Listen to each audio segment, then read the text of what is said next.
Hello bachcho, we have a question here. The length of a needle that is floating on water is 2.5 centimeter. The minimum force in addition to its weight needed to lift the needle above the surface of water will be. Okay. So अगर water के surface पे एक needle रखी हुई है, okay, this is the needle let's say, water के surface पे रखी हुई है, तो उसके उसके अराउंड सरफेस टेंशन फोर्स ऐसे एक्ट करेगी, सरफेस टेंशन ऐसे एक्ट करेगा. ओके, सरफेस टेंशन फोर्स भी उसको नीचे की तरफ पुल करेगी. This is surface tension force. और उसका वेट भी उसको नीचे की तरफ पुल करेगा, तो उसका वेट जो है W वो भी नीचे की तरफ एक्ट करेगा.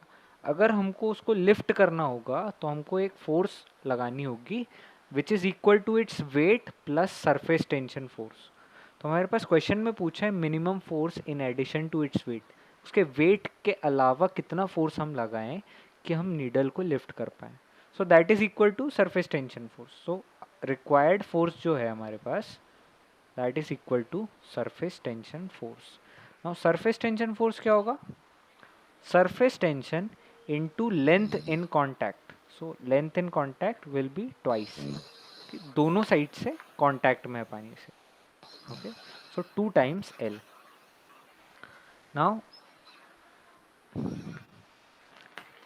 Now this will be surface tension water का गिवन है हमारे पास 0.072 न्यूटन पर metre multiplied by 2 into 2.5 into 10⁻⁻2 centimetre से मीटर में कन्वर्ट करने के लिए metre. Okay, so this will be 2.5 into 2.5 into 2 is 5 into 0.072 and we'll get the value as 3.6 into 10 to the power minus 3 Newton.